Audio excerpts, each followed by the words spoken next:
Hey, what's up, everyone? Welcome to another episode of Keys of the Castle podcast. Today is going to be a bit of an overview of the overall time and day that we had at Disneyland.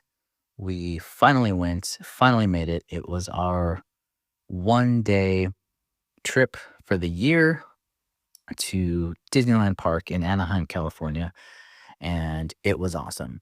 So, hopefully, I'm going to do other episodes that cover other topics in more detail, but I'm going to do sort of, I guess, an overview of the day, I'm thinking, on this episode, which would include going on Tiana's Bayou Adventure for the first time, and also Christmas time at Disneyland, and of course, just our day in general.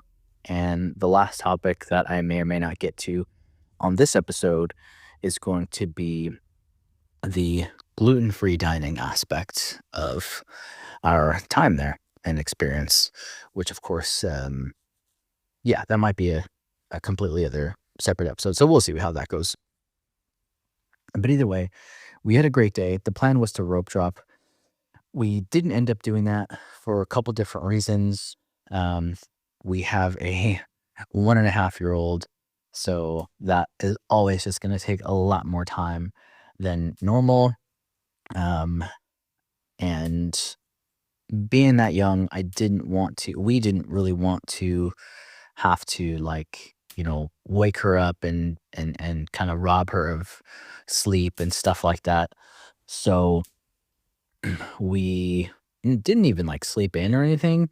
It's just that we didn't leave extremely early, which we would have needed to do in order to make it into rope dropping the park.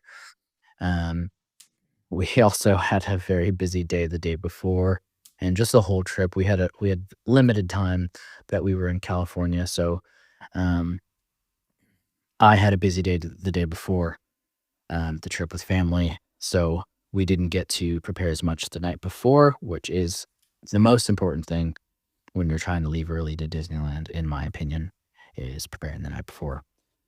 But all in all, we had an amazing day. It was super incredible. I think how you define an amazing day at Disneyland is probably defined differently for each person, but I'm going to share a bit of our experience. And yeah, we thought it was great, and I thought it was amazing. Um, so we didn't end up getting into the park until around 10 a.m., which is hilarious considering that our goal was to rope drop. But again, like I just said before, I mean, come on, when you have a 1.5-year-old, that really that really affects things. So yeah, it was still a really good day though. Surprisingly, the longest wait time we had was 40 minutes. Actually, my wife had that. I didn't wait that long, and that was actually for Starbucks. So it was not a busy day at all. We chose a great time and a great day to go, especially considering it was Christmas time. I mean, the whole park was at maximum Christmas. It was not in the middle of them still phasing in Christmas and still setting up. It was full blown Christmas time. We went in the first week of December, in the middle of the week, which was perfect because it was the week after Thanksgiving. So, you know, families were already gone and staying home and back to school from their vacations for, Thanksgiving. Um, so it was great timing. It was a lower tiered day in terms of the tiers during that week. If you're not familiar with that, there's different tiers for different days of the year at Disneyland. So the higher tiers are more expensive, which, in a sense, it's almost kind of unfortunate because, you're paying more on the days that are expected to be busier. But of course, they have their own um, logic behind that, I guess. But anyway, we went on a great day. To me, it was really, really, really slow. And like I said, the longest wait time that we had was 40 minutes for Starbucks. I think we might have waited um, 40 minutes or so for our very first ride, actually. So maybe it was a tie, but either way, that is not a long wait time at all. So it was about hour 45-minute drive with traffic. Without traffic, it would have been like 45 minutes. But we got there, parked in the Mickey and Friends structure, parked in the Mickey level, and then waded through security for just a bit, hopped on the tram. Um, we actually, this is kind of a cool hack. We got a locker that was just outside of the entrance of Disneyland.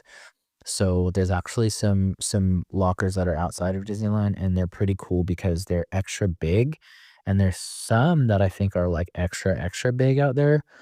And I just remember that I think the last time my wife and I had gone, I think that would have been actually, no, sorry. No, yeah. So it would have been the last time that we went, as far as I remember. I think we got the bigger locker that's inside of Disneyland Park, and it was like just complete stress for me because like I was barely able to fit everything I needed into that locker. So this time I may or may not have needed the biggest, I think it's called the jumbo locker. I may or may not have needed that, but it was honestly fine because I think it was actually worth the peace of mind to just get the biggest locker and not have to stress about fitting everything in. It was $15, which of course is expensive, but come on, that's already to be expected. Everything at Disneyland is expensive. So we did that. We headed into the park. One thing that was a first for me, well, I had a few different firsts, but one thing that was a first for me is I was able to get a virtual queue. So we didn't do any fast pass or multi-pass or lightning lanes as they're called now. We didn't do any of that whatsoever. Um, However, there was and potentially still is the virtual queue that is needed in order to ride Tiana's Bayou Adventure. I think the Haunted Mansion virtual queue ended a couple weeks or like a week before we went. But we ended up just not riding that ride. It's just not a ride that, um, we were gonna take the baby on because it's just no point. It would have potentially just scared her or freaked her out or something, and we just didn't need to do that. I was potentially thinking about going on Haunted Mansion myself and doing, potentially getting one virtual queue for Tiana's Bayou Adventure for my wife, and then me using her virtual queue pass. I don't even know if that's allowed. So if not, I apologize and hopefully I don't get in trouble. But that was kind of a thought in my head. And then I was potentially going to get a Haunted Mansion um, virtual queue for myself and go ride that. But they ended that for Haunted Mansion. And yeah, I ended up just not being too interested in it anyway. Um, Not to be dramatic or anything, but I'm not super enthusiastic about the recent changes in Haunted Mansion. And yeah, of course, I've been on that ride plenty of times. So, yeah, really, I was there that day in support of my wife and daughter who have not been to Disneyland nearly as many times as I have. So that was really the goal of the day, was for them to have a good day and for me just to support them in that. It was kind of funny because I think it wasn't until at the end of the day or the next day I ended up realizing that my wife ended up being the one to choose every single ride.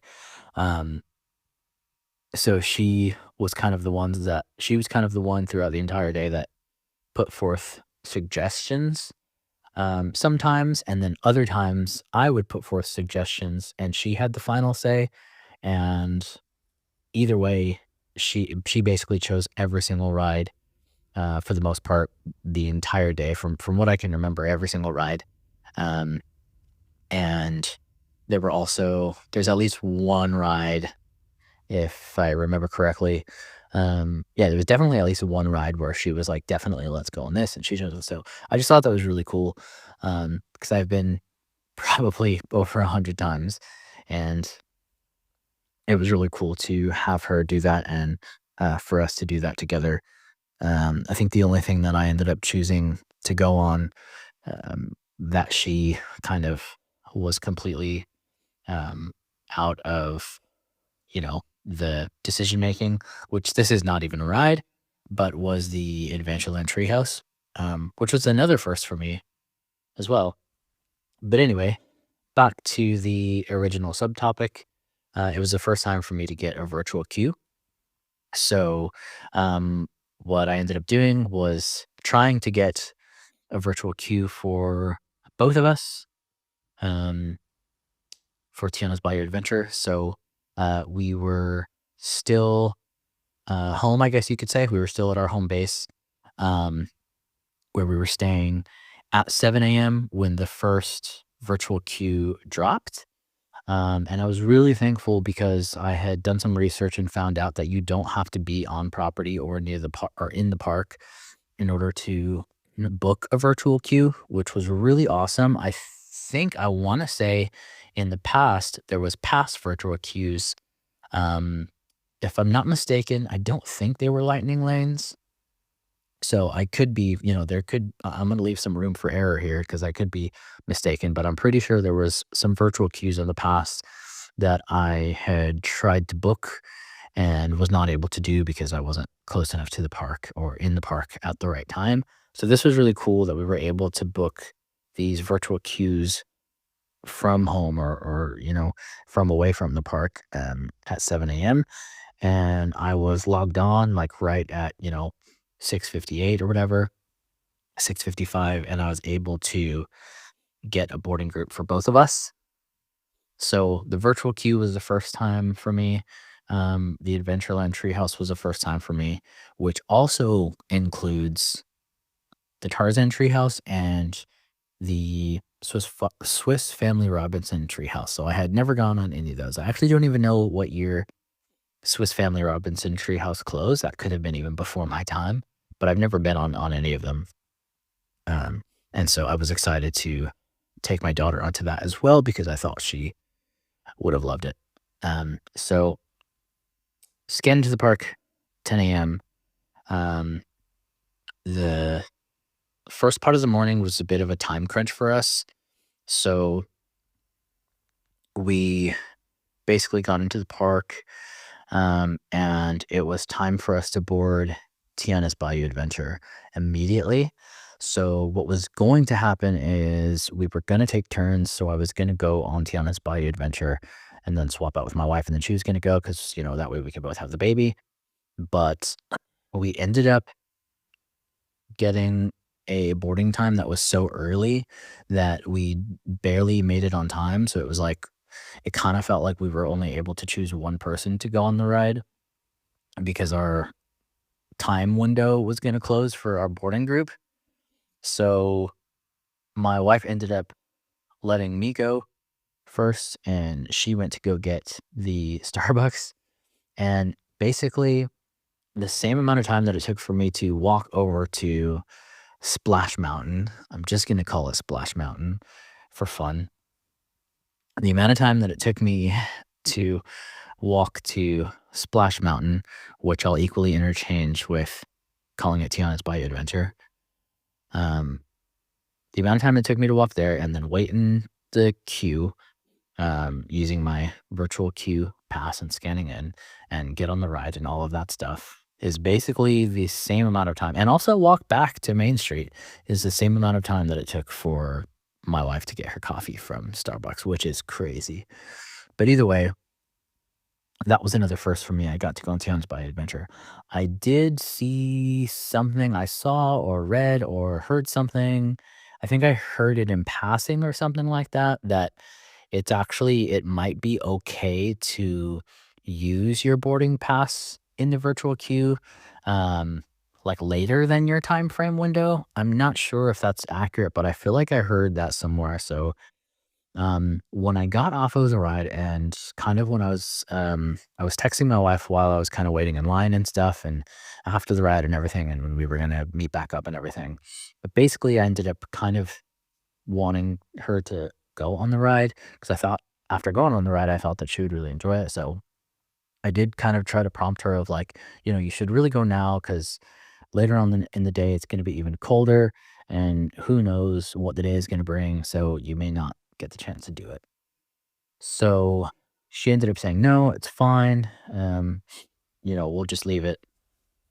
And so we left it. And the first ride we ended up doing together as a family was Peter Pan. And now this was really cool because Peter Pan is one of my favorite rides at Disneyland. It's really, really up there.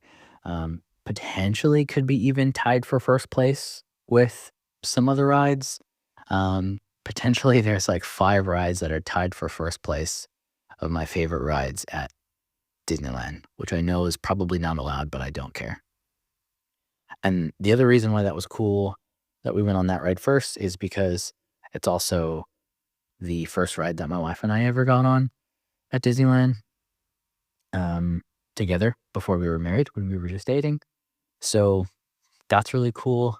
And it's also my daughter's first ride that she ever got on at Disneyland, which was last year when she was 4 months old and we all went together as a family. So this is our second time back to Disneyland Park in Anaheim, California as a family.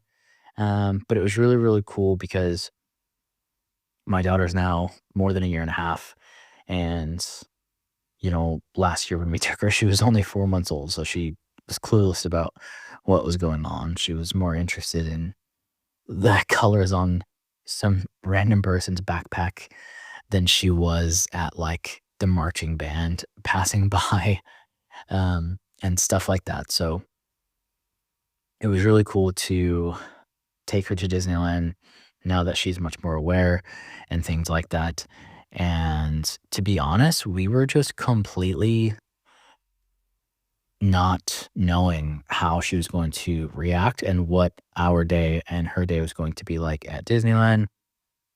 She actually did great. So the longest line that we waited on for an actual ride was Peter Pan, and it was about 40 minutes. And this is about like maybe close to 11 a.m. No, this would have been like maybe 10:30 a.m., which is actually really good. That's like a short wait time for Peter Pan in general, and especially at that time frame, I think. So yeah, it was really good. My daughter did great in line. She was just a total champ. She was even pretty tired and needed a nap, but she did great in the 40-minute line on Peter Pan. I actually can't remember if she ended up taking a nap, because we had like the sling carrier with us, and so she was, on her mom, and I don't remember if she took a nap. I think we ended up keeping her awake, and she ended up staying awake before we got on the ride. We had no clue what to expect. We had no clue if she was going to get on the ride and completely lose her mind and freak out and be screaming the whole time, so scared. We had no clue. We got on the ride and she was just completely just silent. Based on her facial expression, I kind of had no idea about how she was experiencing the ride. She was just looking at everything, like, you can tell she was very, I suppose, interested at everything, and she was, intently looking at everything. One of the other reasons why Peter Pan just ended up being the perfect ride and why we wanted to choose that for our first ride for her was because it's so short, you know? It's potentially the shortest ride at Disneyland Park. It's like 45 seconds or something ridiculous. Um, I mean, nothing as ridiculous as the roller coaster, the Harry Potter roller coaster at Universal Hollywood, but anyway, um, yeah, so that's the other reason why we took her on that ride, but, um, it ended up kind of being a little bit sad, but also so amazing at the same time, and it was pretty much what I expected, but times, like, 10, and as soon as we got off the ride, my daughter just started crying and weeping because she wanted to get back on the ride. She was asking for more and trying to get back on, and she didn't want to leave. She was trying to run back into the exit and go back on the ride. So she really loved it, and she pretty much ended up doing something similar after every ride. So she just absolutely loved it. She learned a new word that day, which is the word ride. And yeah, that ended up being really cool. One of the things I really, really wanted to do was book a reservation for the Carnation Cafe because I had been researching for a while what the best gluten-free options are at Disneyland. And one of the things about being gluten-free is that, from my experience, one of the best ways to get the most options for being gluten-free is by having a gluten-free breakfast. There just tends to be more options for breakfast foods for gluten-free meals.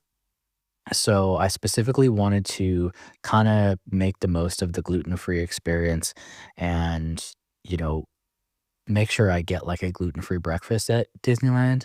That didn't end up happening. I tried, leading up to the trip to get reservations for the Carnation Cafe because it was between that or, I always forget the name, but the tavern, the Red Rose Tavern, or I don't remember the name, but the restaurant in Fantasyland that used to be, the Pinocchio restaurant. So it was between those 2, but the Red Rose Tavern or what have you is, of course, a quick service. Carnation Cafe is a much cooler, sit-down restaurant, and I wanted to have that experience. So I was trying to book reservations for breakfast. The only thing we were able to get was like 11:05 reservation, and we booked it that same day, which I'm sure is because it was like a super slow day, and I'm sure that's not gonna happen on a lot of other days. But we were able to get a reservation. It was technically for lunch, which I was kinda bummed out about, but nonetheless, I was super stoked, and yeah, it just really, really made the day, uh, a great experience, having, one meal that day that was like a sit-down restaurant experience. Um, we did sit outside, which I was hoping we would sit inside because I think the one time I had been to Carnation Cafe, we had sat outside, which this would have been like maybe 15, 20 years ago or something at this point. So it had been a long time, but either way, I do have some memories of being there and it was sitting outside. So I would say my goal for next time is definitely to book a Carnation Cafe breakfast and do the, of course, gluten free stuff there for that and hopefully sit inside. Sitting outside was cool too because the marching band ended up going by. And so that was really awesome to see on Main Street. My wife and my daughter ended up, getting up and just moving a little bit closer towards the, sidewalk to see that. So that was really awesome. But we ended up doing that. That ended up being right after the Peter Pan ride. So we were just in time. And my wife and I both had the cheeseburger. Mine, of course, was the gluten free version. Just a bit of a rundown for a gluten free lunch at Carnation Cafe. To be honest, there wasn't a lot of options. Again, the breakfast options tend to be better for gluten free people. And on top of that, just Disneyland Park in general does not have a ton of great gluten-free options. They do have a good amount they do have a good amount of gluten-free options. I will say that, but they're not great options. So the options that they do have, they're not like these incredible foods. Basically, what I was looking for at Carnation Cafe was like the Mickey waffles and like the, you know, churro style Mickey Mouse waffles, gluten-free, like, I wanted something really epic like that. A lot of that stuff based on, my research and things like that, and based off, the stuff of, like, content I see out there. The options are better on, Walt Disney World property and also on Disney cruises for gluten-free dining, but, either way, the cheeseburger was great. I was not able to get the fries because they're beer battered fries. The option that I did ask about was the fried chicken, but they were like, "No, we can't, change the fried chicken because it just comes as is." I was hoping they had maybe just a completely separate version. Um, so yeah, went with the cheeseburger. I just got like a side of, I think, fruit. And that was good because you want to have some healthy stuff mixed into a Disneyland day. You don't want to just feel terrible the entire day or anything. So I had that. And, of course, I wanted my daughter to have some of that as well. And she did. So that was great. It was a great experience. Again, it ended up being a really slow day, in my opinion. The rides that we got on are Jungle Cruise, Pirates of the Caribbean, like I already mentioned, Tiana's Bayou Adventure, Peter Pan. We ended up getting on Winnie the Pooh. Um, we also did the Adventureland Treehouse, like I mentioned. In Fantasyland, we ended up doing the carousel, I guess, AKA King Arthur's carousel. And we honestly did not even touch Tomorrowland. What I wanted to do is I heard about this observation room. I don't know if it's a joke or a myth or whatever. I think I heard it on Provost Park Pass, but basically, if you're claustrophobic, I heard that you can request from a cast member at Finding Nemo or like through the entrance or exit of Finding Nemo that you can request the observation room and you can basically go into this room and view the ride experience in a room. So that's what I wanted to do for my wife and daughter because I didn't want her freaking out during the ride, or even if she was freaking out for like a random reason, like she was hungry or tired, or I don't know, just something happened, even if it's not because she was afraid of the ride. I didn't want that to be on a ride. Um, and for me, I just don't really like the submarine. It does make me kind of anxious. So I was hoping to do that, but we did not even go into Tomorrowland whatsoever. Of course, I also had on my radar Single Rider for Space Mountain. I had on my radar Star Tours because I love Star Tours. I had on my radar the what is it called? I can't remember, but basically the rocket ships that just go round in circles and up and down. I had that in mind for my daughter, even though I think she's actually too small now that I think about it. And my wife did want to get on Buzz Lightyear Astro Blasters, but we didn't even touch Tomorrowland at all. The other rides, let's see, I don't even think we got on any of the rides really. It was a pretty laid back day, and we ended up being pretty tired towards the end, and um, we ended up making the full journey back. We didn't stay at a hotel this time around or anything like that. So I needed to be awake and alert and aware enough to be able to drive home safely. So I don't remember around what time we left, but I'm guessing it would have been around 10 p.m. ish. The fireworks were canceled. I feel like it's a conspiracy and that, like, on the lower tier days, they cancel the fireworks.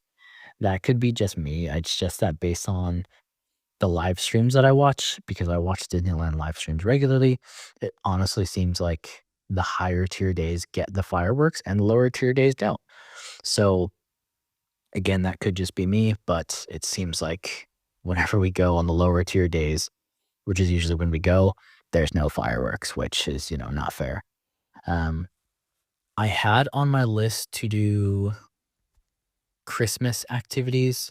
Oh, sorry, the other ride that I'm forgetting is Mickey and Minnie's Runaway Railway, which my daughter surprisingly also loved. That was the most intense ride that we did with her, and that one I was, a little bit nervous that she would not like or be afraid of, but she did great. She loved it. Again, she kinda cried, didn't wanna get off and wanted to get back on at the end, but, she was fine, and so, yeah, we did that. We had her play around Toontown a bit, and, just what I was gonna say there is I had a bunch of the Christmas activities planned.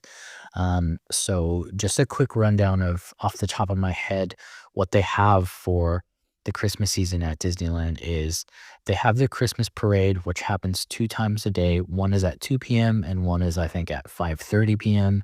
They also have the lighting of the Small World. display Christmas lights, which were really cool. We saw those lights, we saw them, um, lit up, we saw them at night and stuff like that, and they were incredible. But I think they have, like, I don't know if it's a bit of a lighting ceremony or if it's just when they turn them on. I would say there's maybe a little bit of announcement or something like that. That's just my guess, don't quote me on that. But that they had at potentially 3:30 or 4 PM or so. I think it was, like, maybe 3 or 3 PM they had that, and then they had the Christmas tree light up, which was at, I believe, 4:30 PM or 5 PM, around there, just before the 2nd parade, and then they were meant to have the fireworks at 9 PM, but they ended up only having the light show on Main Street, which is a combination of, um, a light show, like a they show there's, like, visuals and graphics and stuff, and, of course, the sound and everything. They do that display on the castle and also on the Main Street buildings. There's the snow and everything towards the end. So, we kind of caught a side glimpse of that, because we were waiting for the fireworks. Um, I'm not really too crazy about that show, both for Christmas and Halloween. I don't know, it's just I'm just not into it, really. I guess it's cool to keep people there so that other people can have shorter wait times on other rides. But anyway, those are kind of the little events throughout the day, um, that were going on. There's also the Dapper Dans. There were a couple characters. We didn't get to properly meet any characters, I don't think, per se. Um, Actually, sorry, I met Jack Sparrow, and we saw Goofy twice, said hi to him, saw Mickey Mouse. My daughter enjoyed seeing Mickey Mouse. There's a pretty long line for him, though, so we didn't wait or anything like that. That was early in the morning when we were really trying to get things going with rides and attractions and things and get our day started. Um, but yeah, in terms of the Christmas events, we really didn't get to do any of those except for um, the Christmas parade, which we watched right behind the Main Street Christmas tree. And honestly, that ended up being a great spot. We didn't have to wait or anything like that for it. Again, it was a very slow day in comparison to the rest of the season, I'm guessing. So, again, don't quote me on that. That's just where we were able to quickly find a spot and see the parade.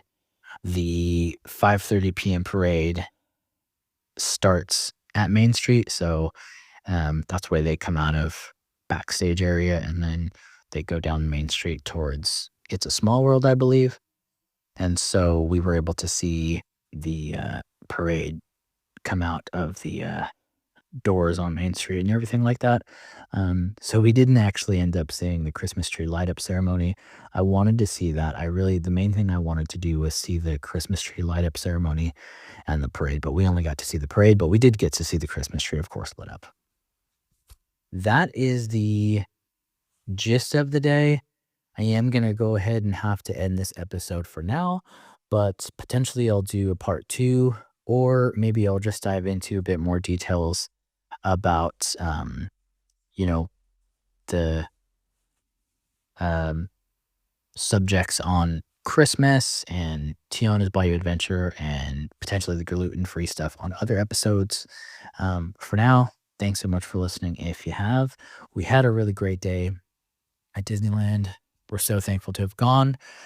We're actually hoping to do Disneyland Paris next. That's really crazy to say, and I don't know if that's going to happen. Same thing as this trip. I didn't even know if we were going to get to go to Disneyland this trip or this year at all, but we did, which is great. We're hoping for 2025 to do 1 or 2 days at Disneyland Paris. You never know. We'll see. I'm not banking on it.